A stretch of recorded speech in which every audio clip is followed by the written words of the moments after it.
네, 다음으로는요, 그 장애인과 관련된 법에 대해서 말씀을 드리겠는데요. 장애인 차별금지법이라는 것이 있습니다. 네, 모든 생활 영역에서 장애인의 참여와 평등권을 보장하는 법인데요. 이 법은 모든 생활 영역에서 말씀하신다시피 여러분들께서 일상생활 누리는 모든 것들을 장애인들도 차별 없이 누리게 하고 사회적으로 참여하는 데 있어서 불편함을 겪지 않고 부당함을 겪지 않도록 하기 위해서 만들어진 법이거든요. 이런 법이 하나 있고요. 그 다음에 장애인, 노인, 임산부 등의 편의 증진 보장에 관한 법률이 있습니다. 이 편의 시설에 관한 문제는 굉장히 저희 장애인들의 삶과 밀접한데요. 이런 법이 보장이 되어 있습니다. 이렇게 편의 시설 같은 경우는 위생시설, 안내시설, 매개시설, 내부시설, 기타시설, 이게 조금 어려운 용어이긴 하죠. 그런데 그냥 여러분들께서 일상생활에서 늘 접하는 그런 모든 시설에 대한 것들이에요. 그래서 오늘 그 편의시설에 관한 그 법을 조금 더 중점적으로 말씀을 드릴 건데, 이런 물리적인 환경, 이런 편의시설로 인해서 겪는 어려움들이 많기 때문입니다. 자, 그럼 제가 상징적으로 몇 가지 사진을 준비를 해갖고 왔거든요. 함께 보시겠습니다. 혹시 여러분들께서 사시는 생활, 주변에 이런 건물들을 보신 적 있으신가요? 경사로가 있는데, 예를 들면 저렇게 그 계단 앞에 경사로를 설치해놔서 저희들이 전혀 사용할 수 없는 그런 계단, 경사로. 네. 그리고 저기 위에 보시면 까만색 화면은요, 영화관이에요, 영화관. 네. 영화관에 분명히 장애인 좌석을 만들어 놨죠? 네. 장애인 표시 보이시나요? 네. 그런데 과연 저희같이 휠체어 타는 사람이 저기에 가서 편하게 앉아서 영화를 볼 수 있을까요? 네, 이건 상징적인 사례인데요. 여러분들께서 이렇게 관심을 가지고 이런 장애에 대한 관심성을 가지고 일상생활에서 이런 걸 찾다 보시면 굉장히 많으세요.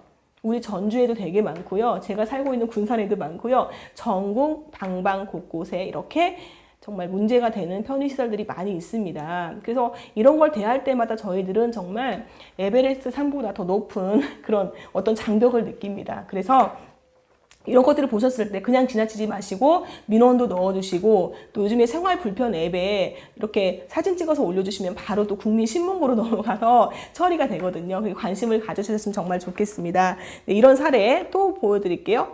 여기는요, 어떤 문제점을 제가 말씀드리려고 할까요? 바닥을 보니까 어떠세요?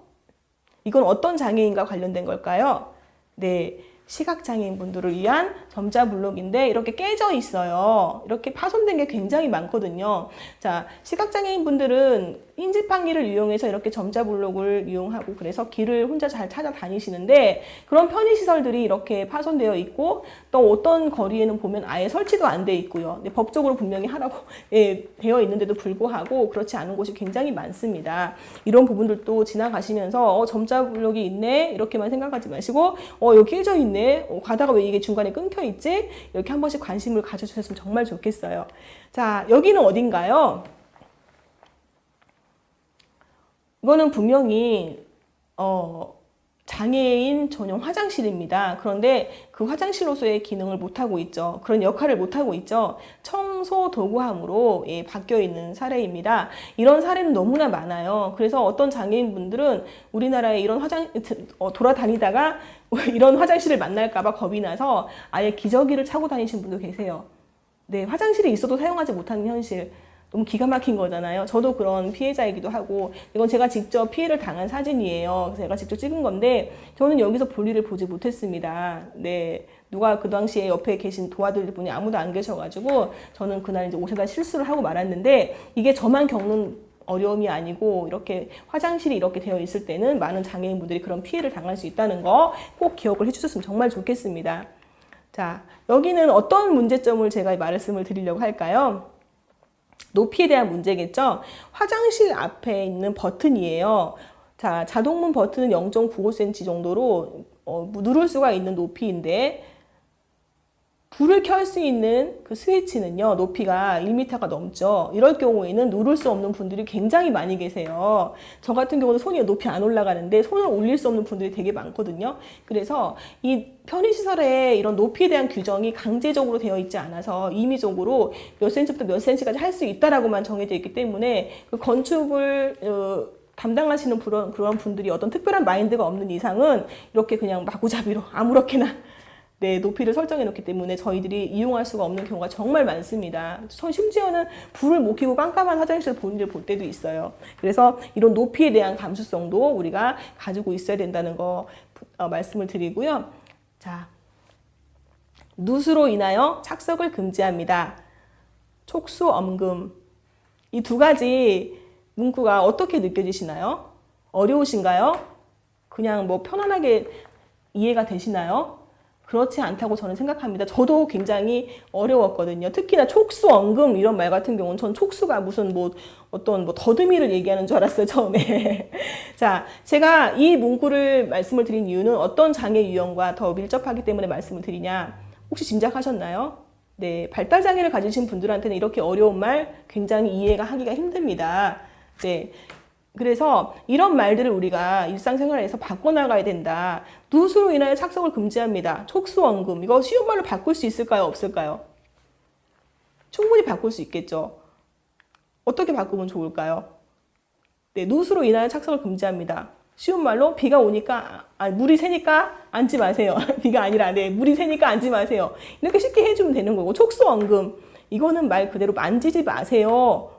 이 뜻이거든요. 이렇게 해놓으면 발달장애를 가지신 분들도 이해하고 네 그대로 따라줄 수가 있어요. 그리고 조금 더 나아가서는 이 글씨 만지지 마세요라는 그 글조차도 이해하기 힘든 분들도 계시거든요. 그럴 때는 그림으로 표현을 해주시면 되는 거예요. 그래서 일상생활에서 우리는 아무런 불편함이 없지만 어떤 누군가는 전혀 거기에 다가갈 수 없는 누군가가 있다는 것을 항상 고려해 주시고 모두가 다 같이 이용할 수 있고 사용할 수 있는 그런 생활 환경을 만들어가는 것이 중요하다. 그러면 장애가 있어도 장애인분들도 그런 어떤 벽을 느끼지 않고 살아갈 수가 있다는 것을 말씀을 드리겠습니다. 안내 문자 많이 받아보셨죠? 요즘에 또 그 코로나 때문에 안내 문자가 굉장히 많이 오는데 쉬운 문자는 안 오더라고요. 네, 그래서 제가 이제 건의를 할 예정인데요. 이렇게 일반 문자를 보시면 뭐 태풍 내습시, 뭐 낙하물, 뭐 이런 문자가 많이 왔었는데 과연 이해하기 쉬울까요? 저도 잘 이해가 안 됐어요. 그런데 쉬운 문서로 만들어주는 그런 일을 해주시는 또 기관이 계세요. 여기에다 우리가 건의를 하고 민원을 넣고 하면 이렇게 또 쉬운 문자로 바꿔주시기도 하시니까 관심을 좀 가져주시면 바뀔 수 있다. 관심을 가져주시면 장애인들도 편리하게 이용할 수 있고 사용할 수 있다는 것을 꼭 기억해 주셨으면 좋겠습니다. 자, 마스크. 이런 마스크 보셨어요? 저는 마스크가 어떤 호흡기 질환자나 이런 분들에게만 사용되는 걸로 생각을 했었고 나와는 상관없다 생각을 했었어요. 대부분 그렇게 느끼셨을 거예요. 마스크와 장애를 연결해서 말씀을 드리자면 장애도 마찬가지입니다. 어떤 특정한 사람한테만 해당되는 나와는 상관없는 과연 그럴까요? 그렇지 않잖아요.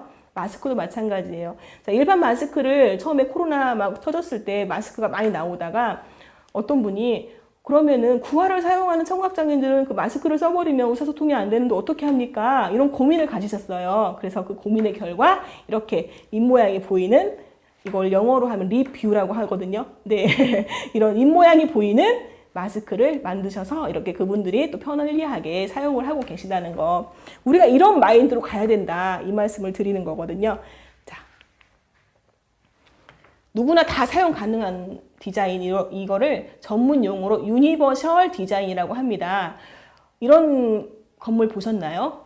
계단도 있고 경사로도 있고, 네, 여기를 보면서 저는 굉장히 정말 잘했다 칭찬을 해주고 싶었는데 조금 더 보완을 하자면 계단으로 내려가는 그쪽에 좀 안전장치를 해놓으면 휠체어가 다닐 때 좀 더 안전하게 다닐 수가 있겠다. 그래서 이렇게 이렇게 생각한 것도 굉장히 고마운 일이고 기쁜 일이고 대단한 일인데 조금 더 보완하면 모두가 더 안전하고 사용 가능한 시설이 되겠다라는 그런 생각을 해봤습니다.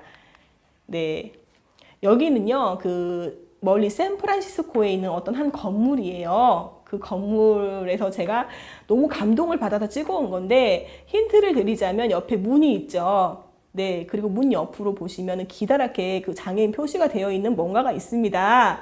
네, 보이시나요? 자, 과연 저 용도는 무엇일까요?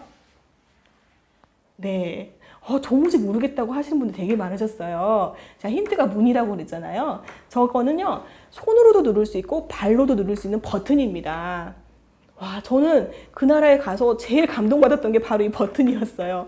왜냐하면 우리나라에 살면서 항상 버튼을 못 눌러가지고 너무나 불편했던 점이 많았고, 항상 누군가의 도움이 필요했고, 누군가 도와주지 않으면 문 앞에서 그냥 가만히 있어야 되는, 사용하지 못하고 그냥 있어야 되는 그런 경우가 너무나 많았기 때문에 정말 힘들었거든요. 그런데 저 나라에 가서는 누구 도움 받지 않고 마음대로 문을 여닫으면서 활동할 수가 있었거든요.